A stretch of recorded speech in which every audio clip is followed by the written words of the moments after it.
Assalamualaikum warahmatullahi wabarakatuh. Perkenalkan, nama saya Putri Dayanti, NIM 20321094. Pembahasan kita kali ini adalah pengertian, proses, hak dan kewajiban pendidik dan tenaga kependidikan dari UIN STS Jambi. A. Pengertian administrasi PTK. Pendidik, tenaga kependidikan yang berpartisipasi dalam menyelenggarakan pendidikan dengan tugas khusus sebagai profesi pendidik. Tenaga kependidikan UU SPN nomor 20 tahun 2003 khususnya bab 1 pasal 1 ayat 5, anggota masyarakat yang memastikan diri yang diangkat untuk menunjang penyelenggaraan pendidikan.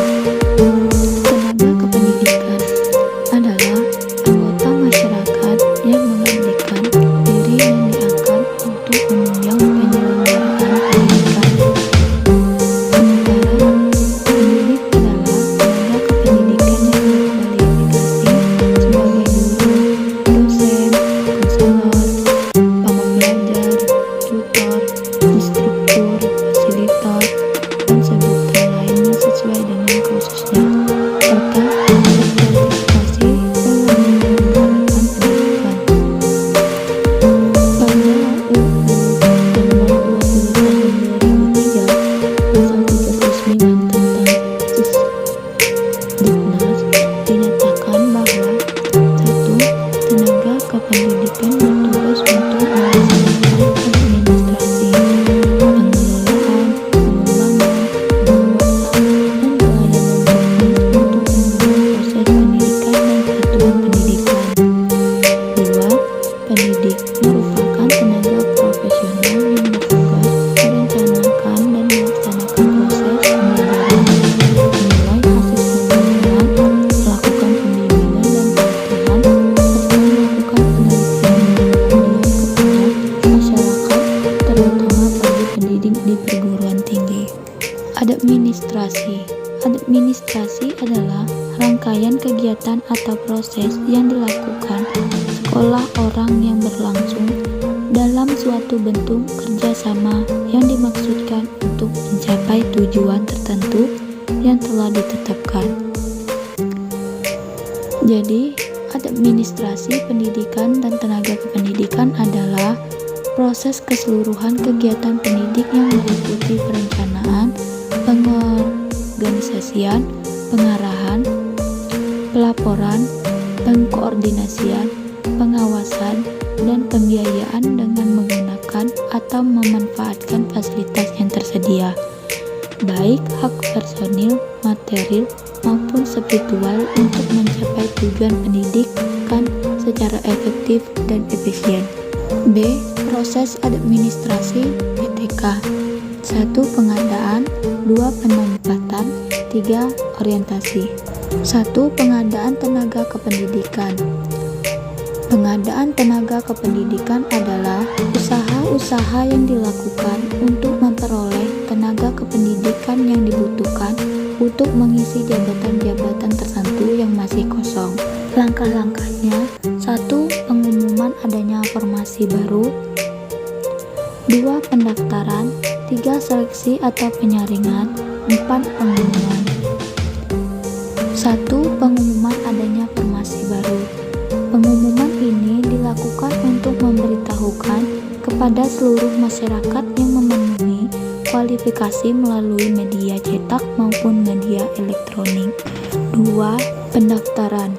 Pendaftaran dilakukan setelah pengumuman tersebar dan pendaftaran mengajukan permohonan dengan memenuhi syarat yang telah ditentukan, beserta lampiran lainnya yang dibutuhkan. 3. Seleksi atau penyaringan.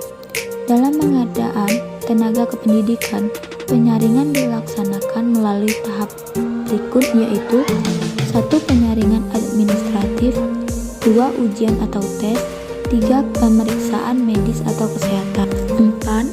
Pengumuman. Pengumuman ini berisi peserta yang lulus dalam seleksi seleksi sesuai ketentuan dan penempatan kerja. 2. Penempatan tenaga kependidikan. Penempatan merupakan tindakan pengaturan atas seseorang untuk menempati suatu posisi atau jabatan. 3. Orientasi.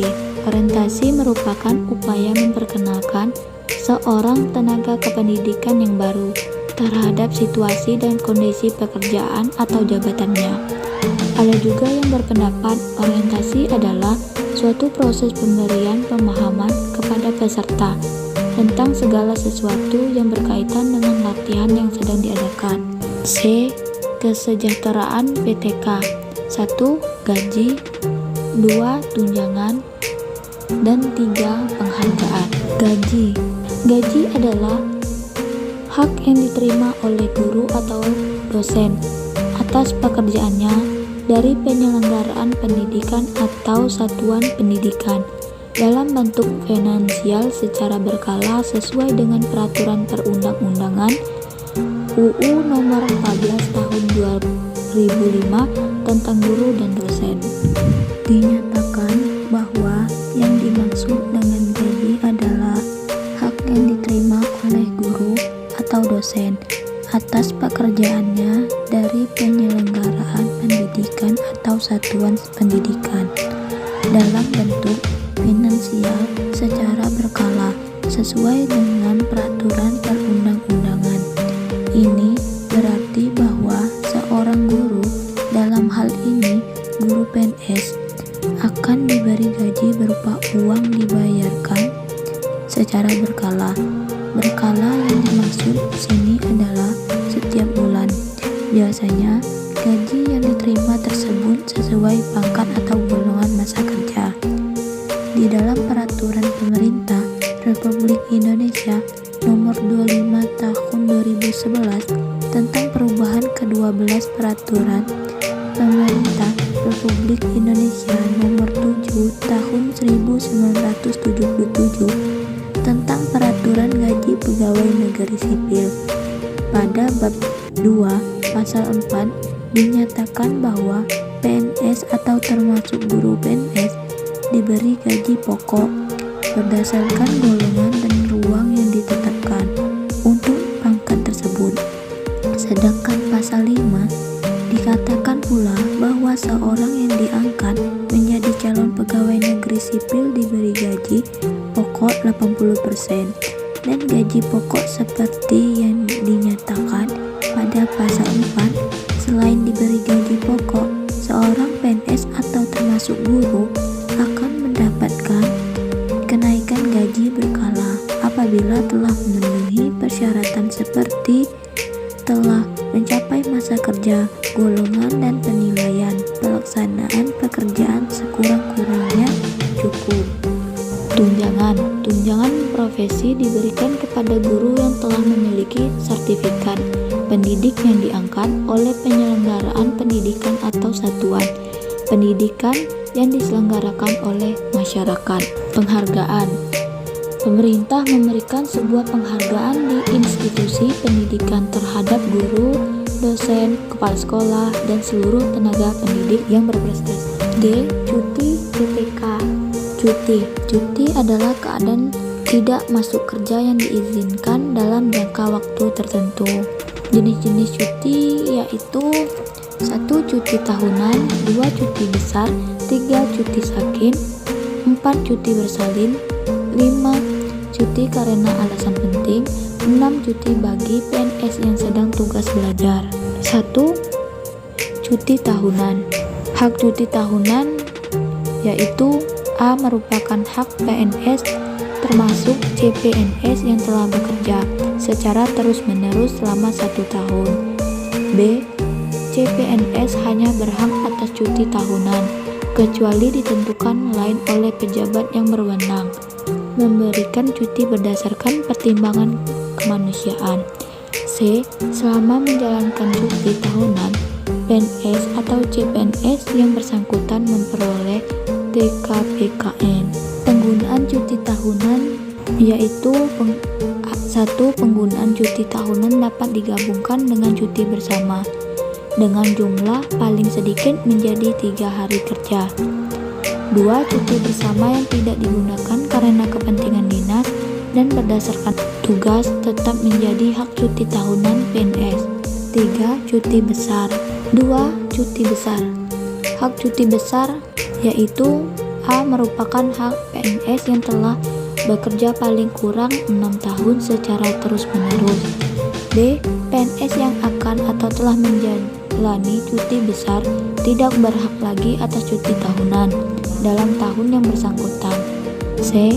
Selama menjalankan cuti besar, PNS yang bersangkutan tidak berhak atas tunjangan jabatan dan tidak memperoleh TKPKN. Penggunaan cuti besar yaitu 1. Cuti besar dapat digunakan oleh PNS untuk memenuhi kewajiban agama dan bersalin anaknya. Apabila PNS yang bersangkutan mempunyai hak cuti besar menjelang persalinan sesuai pertimbangan pejabat yang berwenang memberikan cuti. 2. PNS yang telah melaksanakan cuti tahunan dan akan mengambil cuti besar pada tahun yang bersangkutan harus mengembalikan TKPKN yang diterimanya selama melaksanakan cuti tahunan. 3. Cuti sakit. Hak cuti sakit yaitu merupakan hak PNS. Penggunaan cuti sakit yaitu A. PNS yang menderita sakit lebih dari 2 hari harus melampirkan surat keterangan dari dokter rumah sakit pemerintahan atau puskesmas. B. PNS yang telah menggunakan cuti sakit untuk jangka waktu paling lama 1 tahun 6 bulan dan telah aktif bekerja kembali. 4. Cuti bersalin. 1. Hak cuti bersalin merupakan hak PNS atau CPNS wanita untuk persalinan anaknya yang pertama, kedua, dan ketiga. 2. Penggunaan cuti bersalin yang digunakan oleh CPNS wanita untuk persalinan anaknya yang pertama akan mengurangi hak cuti persalinan setelah yang bersangkutan menjadi PNS. 5. Cuti karena alasan penting. Hak cuti karena alasan penting yaitu A. Merupakan hak PNS. B. Selama menjalankan cuti karena alasan penting, PNS yang bersangkutan tidak memperoleh TKPKN. 6. Cuti bagi PNS yang sedang tugas belajar. PNS yang sedang tugas belajar di dalam negeri atau di luar negeri harus mengajukan permohonan cuti kepada pejabat yang berwenang memberikan cuti melalui pimpinan perguruan tinggi atau kepala perwakilan Republik Indonesia di negara yang bersangkutan. Kesimpulannya yaitu administrasi dapat diartikan sebagai suatu kegiatan atau bisnis untuk membantu, melayani, mengarahkan atau mengelola semua kegiatan dalam mencapai suatu tujuan. Sementara itu, pendidik adalah para profesional yang terlibat dalam proses belajar dan mengajar, mengevaluasi hasil pembelajaran, melakukan pembinaan dan pelatihan, melakukan penelitian dan pengabdian kepada masyarakat, dan administrasi pendidikan yang mendukung administrasi, manajemen, pengembangan, pengawasan, dan layanan teknik untuk mendukung proses pendidikan di unit pendidikan. Tujuan dari pendidikan, pendidik, dan tenaga kependidikan yang mendukung sistem pendidikan adalah untuk memberikan kelayakan bagi pendidik dalam melaksanakan tugas mereka, baik sebagai pendidik dan staf keperawatan di sekolah. Jadi, pendidikan, pendidik, dan tenaga kerja saling terkait sehingga tujuan pendidikan bisa tercapai. Maka dapat disimpulkan bahwa administrasi pendidik dan tenaga kependidikan adalah proses keseluruhan kegiatan pendidik yang meliputi perencanaan, pengkoordinasian, pengawasan, dan pembiayaan dengan menggunakan atau memanfaatkan fasilitas yang tersedia, baik proposal, material, maupun spiritual, untuk mencapai tujuan pendidikan secara efektif dan efisien.